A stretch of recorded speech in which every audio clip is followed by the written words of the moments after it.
Something happened this week that most major news networks covered in 2 sentences and moved on. I am not moving on.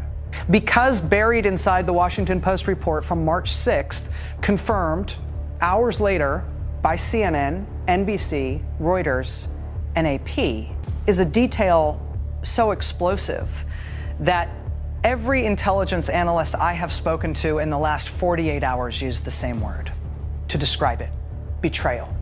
Russia, the country Donald Trump has spent the last 2 years trying to build a relationship with, the country he negotiated with over Ukraine, the country whose president he defended publicly while his own intelligence agencies warned against.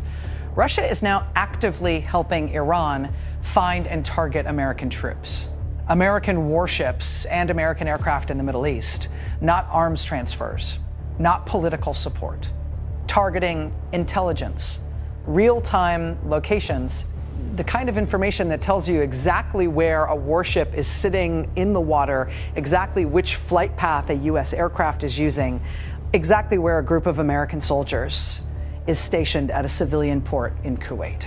And then on Sunday, March 1st, one day after Operation Roaring Lion began, an Iranian drone flew into Port Shuaiba in Kuwait. No warning, no siren. It struck a makeshift operations center directly. 6 American soldiers died. An Army memo later confirmed that Iran appeared to have surveilled that facility before the strike. Let that sink in. Before we go deeper into what the Washington Post actually found, what CNN sources revealed about Russian satellite imagery, what the White House's response tells you about everything going wrong in this conflict, and why this story has profound implications for every American watching right now, make sure you hit the subscribe button and turn on notifications immediately, because this story is moving faster than any outlet can keep up with. And what happens in the next 72 hours will determine whether the United States is now effectively at war with not one country, but 3. Let me show you exactly what is in the documents, and let me show you what the headlines are not telling you. On February 28th, 2026, the United States and Israel launched a massive coordinated military campaign against Iran. Israel called it Operation Roaring Lion. The U.S. called it Operation Epic Fury. The opening strikes killed Iranian Supreme Leader Ayatollah Ali Khamenei on the first day. The war is now in its 9th day. More than 50,000 U.S. troops are currently deployed in the region. 2 aircraft carriers are operating in contested waters. More than 200 American fighter jets are in the air. And now we know that Russia has been watching all of it, tracking every ship, every jet, every troop movement, and feeding that information directly to the enemy. February 28th. Operation Roaring Lion and Operation Epic Fury begin. Khamenei is killed in the first wave of strikes. Iran begins retaliating within hours. March 1st, an Iranian drone strikes Port Shuaiba in Kuwait. 6 American soldiers killed. No warning, no siren. The drone evaded U.S. air defenses by flying low. March 3rd, Iran fires over 500 ballistic missiles and 2,000 drones across the region. Dubai hit, Bahrain hit, UAE hit. Strait of Hormuz effectively closed. March 6th, the Washington Post breaks the story. Russia has been providing Iran with targeting intelligence since the war began, confirmed by 4 separate U.S. intelligence officials. March 7th, the White House is asked about it. Their response tells you everything about how they are managing this crisis. That is the setup. Now, the documents. I have been going through every sourced report, every official statement, every intelligence citation released since March 6th. Here is what they actually say. The Washington Post report published March 6th cites 3 officials familiar with the intelligence. Quote, Russia is providing Iran with targeting information to attack American forces in the Middle East. The first indication that another major U.S. adversary is participating, even indirectly, in the war. That is not my characterization. That is the paper's direct description of what its sources told them. But here is what got me. CNN's reporting, published the same day, goes one layer deeper. According to multiple people familiar with U.S. intelligence reporting, quote, much of the intelligence Russia has shared with Iran has been imagery from Moscow's sophisticated constellation of overhead satellites. Read that again carefully. Russia has a sophisticated constellation of overhead satellites. These satellites are designed to track naval vessels, aircraft, ground movements. They are the same systems Russia has been using in Ukraine to identify Ukrainian military positions for targeting. Now, those same systems, same data, same orbital passes, same capability, are being used to find and track American warships and aircraft operating in the Persian Gulf and Arabian Sea. And here is the critical detail buried in Al Jazeera's reporting on March 7th. One of the U.S. officials who spoke to the Washington Post described Russia's assistance using a very specific phrase, quote, it does seem like it's a pretty comprehensive effort. Comprehensive, not occasional, not limited, comprehensive. That word changes the entire picture of what is happening in this war. Then there is the connection to Kuwait that nobody is drawing directly enough. The Wall Street Journal reported that U.S. troops at Port Shuaibah had no warning before the Iranian drone hit. The drone flew low, evading radar, and struck a makeshift operations center precisely. And CBS News, citing an internal army memo, reported that Iran appeared to have surveilled the facility before the attack. The question no one is asking loudly enough is this: how did Iran know exactly where those 6 soldiers were stationed at a civilian port in Kuwait? Who gave them the precise location of that operations center? Now, what nobody is covering. CNN's report contains one more revelation that has received almost no attention in the wave of breaking news. Quote, the U.S. also has intelligence suggesting that China may be preparing to provide Iran with financial assistance, spare parts, and missile components. Not confirmed, not finalized, but U.S. intelligence has collected evidence suggesting China is actively weighing whether to join this effort. One of CNN's sources described China's posture this way, quote, China is more cautious in its support. It wants the war to end because it endangers their energy supply.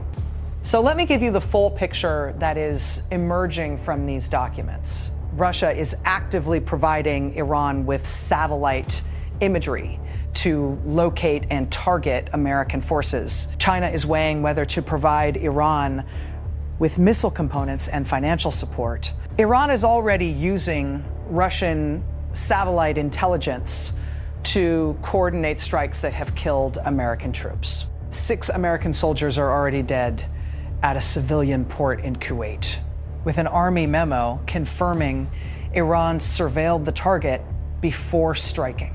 That is not a war with Iran.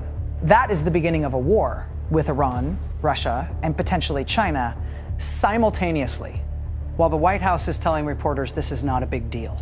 Okay, but look, I have to be fair here. The other side has a point. Several points, actually. First, Defense Secretary Pete Hegseth, in a CBS 60 Minutes interview that aired Sunday, said the following, quote, we're tracking everything.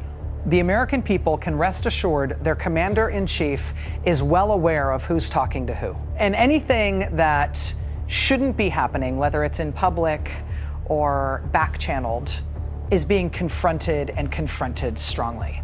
He added, we're not concerned about that. We're putting the other guys in danger, and that's our job. That is a real answer with real implications. If U.S. military commanders are already aware of Russian intelligence sharing and are counting for it in their battle plans, meaning they are feeding false location data moving assets, operating with operational security measures that account for overhead satellite coverage, then the danger may be partially mitigated.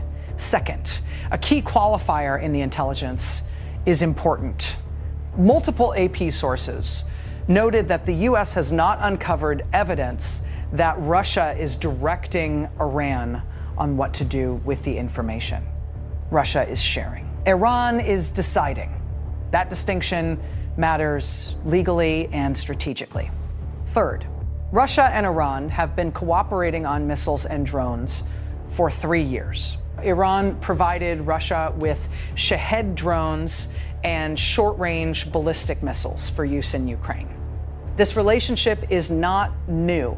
What is new is its application to targeting American forces directly. General Jack Keane, former Army Vice Chief of Staff, put it this way on Fox News. The Russians are playing a dangerous game here.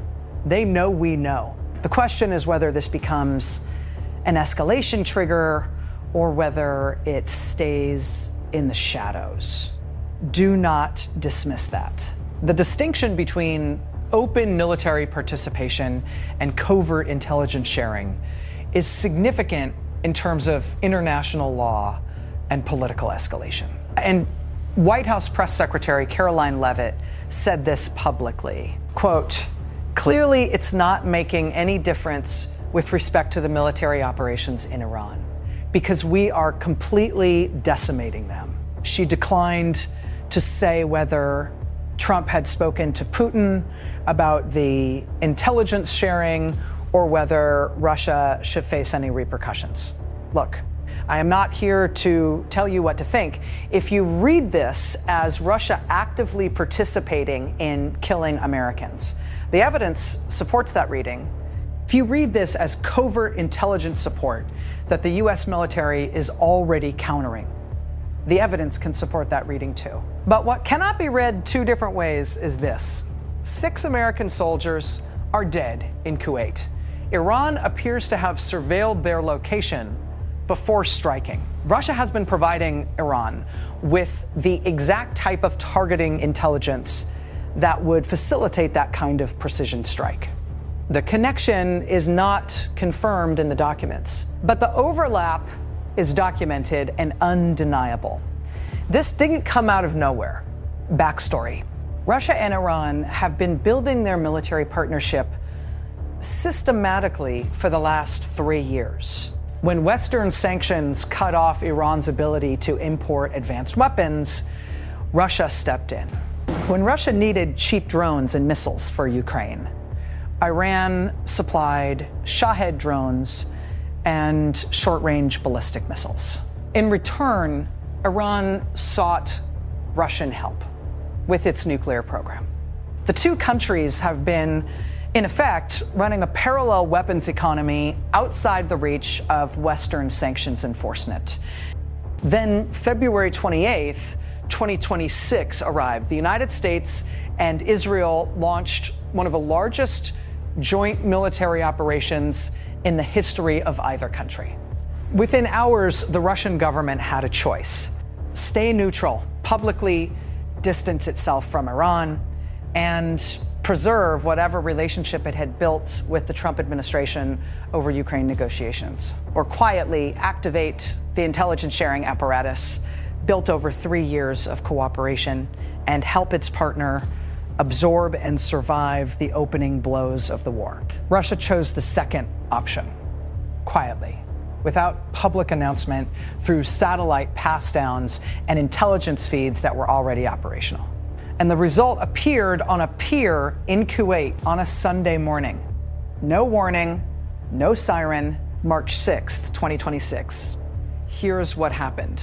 The Washington Post story dropped at roughly 6 p.m. Eastern.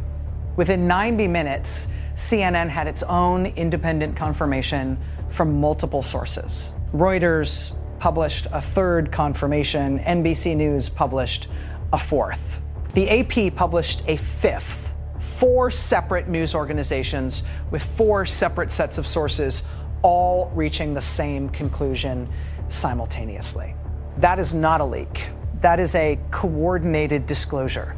Someone inside the US government made a decision to let this story go public on March 6th. The question is, why? There are two serious theories. Theory one, the disclosure was authorized as a warning to Russia, a public signal that the United States knows what Moscow is doing and is prepared to hold it accountable. In this theory, the disclosure is a diplomatic and strategic move. Theory two, the disclosure was unauthorized, a whistleblower-style release from officials who believe the White House is dangerously downplaying Russia's role, and that the American public deserves to know 6 soldiers may have died partly because of Russian targeting intelligence. Both theories are consistent with the facts as reported. Neither has been confirmed. What happened after the disclosure tells you something. Trump was asked about it by Fox News reporter Peter Doocy at a White House meeting about college sports funding. The president's response, quote, "What a stupid question that is to be asking at this time." We're talking about something else. The president of the United States asked about reports that Russia is helping Iran kill American troops, called the question stupid at a meeting about college sports. And that was the end of it. What are experts actually saying? Former CIA analyst David Priess, author of Studies on Intelligence and Presidential Briefings. Direct quote from his statement this week: "Intelligence sharing of this kind represents a fundamental redefinition of Russia's role in this conflict. If sustained, it means the U.S. is effectively fighting a proxy war against Russian surveillance capability." Plain English. Russia is not shooting at American troops, but Russian satellites are helping Iran know where to shoot. Former NATO Supreme Allied Commander James Stavridis speaking on MSNBC. Quote, "The most dangerous aspect of this disclosure is not what it tells us about Russia. It's what it implies about every other intelligence asset Russia has ever shared with the United States in any back-channel context. Trust, once broken in intelligence relationships, does not recover quickly." Key there. The Russia-Iran intelligence sharing does not just endanger troops in Kuwait. It poisons every ongoing U.S.-Russia back-channel, including Ukraine negotiations. And here is what's interesting. Even former Trump National Security Advisor Robert O'Brien, someone who has consistently defended the administration's foreign policy decisions, said this on ABC News, quote, "Russia helping Iran target Americans is unacceptable, period. There need to be consequences.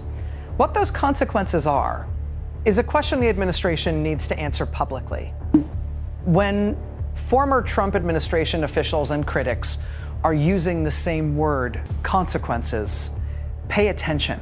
Former Navy Commander Salamander, a retired U.S. naval officer who writes on strategic affairs, quote, "Every surface ship commander in the region is now operating under the assumption that Russia knows their position within a few kilometers at any given time. That changes formation tactics, it changes communication protocols, it changes threat assessment.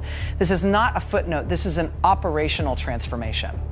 The 6 soldiers who died in Kuwait may not be the last Americans killed with help from Russian intelligence. The question is whether the White House is treating this with the urgency it deserves. Why should you care? Real talk. How this affects actual people, your money. The Strait of Hormuz is effectively closed. Brent crude oil surged to its highest level since 22,000 in the days since the war began. Analysts at Goldman Sachs are modeling oil above $100 per barrel if the closure extends beyond 30 days. If you fill a gas tank, you are already paying more. If the closure extends, you will pay significantly more. Supply chain disruptions are beginning in industries that depend on Gulf shipping. Shipping insurance premiums have tripled since February 28th. Those costs get passed to consumers. Your security. 50,000 American troops are currently operating in a war zone where a U.S. adversary is actively tracking their locations using overhead satellites and feeding that data to the enemy. This is not theoretical. The Army memo on Kuwait confirmed Iran surveilled the target. 6 soldiers died with no warning and no siren. This is the documented operational reality right now. Precedent. If Russia can actively provide targeting intelligence against U.S. forces in an active war, and the response from the White House is, what a stupid question, that precedent defines every future conflict. Every adversary watching this conflict is drawing conclusions about what they can do to American forces in any future engagement without triggering consequences. Legal implications. The War Powers Act requires the president to notify Congress within 48 hours of introducing U.S. forces into hostilities. Congress has already rejected 2 resolutions to assert oversight authority over this war by narrow margins, 219 to 212 in the House. 3 to 4 Republican senators have expressed discomfort with the administration's legal justification. And now, a new question has been added. If Russia is actively helping Iran target U.S. forces, and the administration is aware of it, what is the legal threshold at which covert Russian participation constitutes an act of war against the United States? Nobody in the administration is answering that question publicly. How has Trump responded? Honestly, it made things worse. Friday evening, White House meeting on college sports compensation. Fox News reporter Peter Doocy asks about Russia and Iran. Trump's verbatim response: I have a lot of respect for you. You've always been very nice to me. What a stupid question that is to be asking at this time. We're talking about something else. No denial that Russia is sharing intelligence. No statement that there would be consequences. No acknowledgement that 6 American soldiers are dead and that Russian targeting data may have helped put the drone on the right trajectory. White House Press Secretary Caroline Leavitt, on the same day, asked whether Trump would speak to Putin about the intelligence sharing. Quote, I'll let the president speak to that himself. She has not followed up. The president has not addressed it directly since that Friday exchange. The Kremlin's response through spokesman Dmitry Peskov, when asked whether Russia provided military or intelligence assistance to Tehran. Direct quote, he refrained from comment. He did not deny it. He declined to answer. In diplomatic language, that is a confirmation without fingerprints. What's still unclear, 1, whether any specific Iranian attack can be directly traced to Russian targeting intelligence. The intelligence establishes the flow of information. It does not yet establish a documented operational link between a Russian satellite pass and a specific Iranian missile or drone impact. 2, what, if anything, Trump is telling Putin privately? Leavitt said she would let the president speak to that himself. He has not spoken to it publicly. 3, whether China will move from preparation to action. 3 people familiar with the intelligence told CNN that China may be preparing to provide Iran with financial assistance, spare parts, and missile components. Whether that crosses from weighing to doing is the next intelligence question. Coming. Dates to watch. Tonight, Sunday, March 8th. The war enters day 9 with no ceasefire in sight. Iran's Supreme National Security Council has vowed continued retaliation against U.S. military bases across the region. Tuesday, March 10th. Secretary Rubio returns from Tel Aviv. His assessment of whether Israel is prepared to escalate further will define the strategic trajectory of the next 2 weeks. Wednesday, March 11th. The UN Security Council emergency session continues. Any resolution is dead on arrival given Russian veto power. But watch Moscow's statement on the floor. The language Russia uses at the UN will either escalate or partially explain its intelligence sharing decision. Thursday, March 12th. The Senate is expected to take up a new version of the War Powers Act resolution after the first one was narrowly rejected. At least 3 Republican senators have signaled possible defection. The Russia revelation is being cited by those senators as additional evidence that the scope of this war is expanding beyond what Congress was told. And there is one more thing. The Army is currently investigating the circumstances of the Kuwait drone strike. Internal memos already confirm Iran surveilled the facility. That investigation, when it becomes public, will either confirm or complicate the intelligence picture. If the investigation establishes a timeline that overlaps with known Russian satellite passes, the implications are enormous. Subscribe now. Turn on notifications. When the Army investigation findings come out, I will be here breaking them down page by page, where we are right now. Russia is providing Iran with targeting intelligence, including the locations of U.S. warships and aircraft confirmed by 4 independent intelligence sources across Washington Post. CNN, NBC, and AP. The intelligence is delivered through Moscow's overhead satellite constellation. The effort is described by U.S. officials as comprehensive. 6 American soldiers died in Kuwait on March 1st, with no warning and no siren, at a facility Iran appears to have surveilled before the strike. The White House's public response has been to call the questions stupid and say we're decimating them. Defense Secretary Hegseth says, "We are not concerned."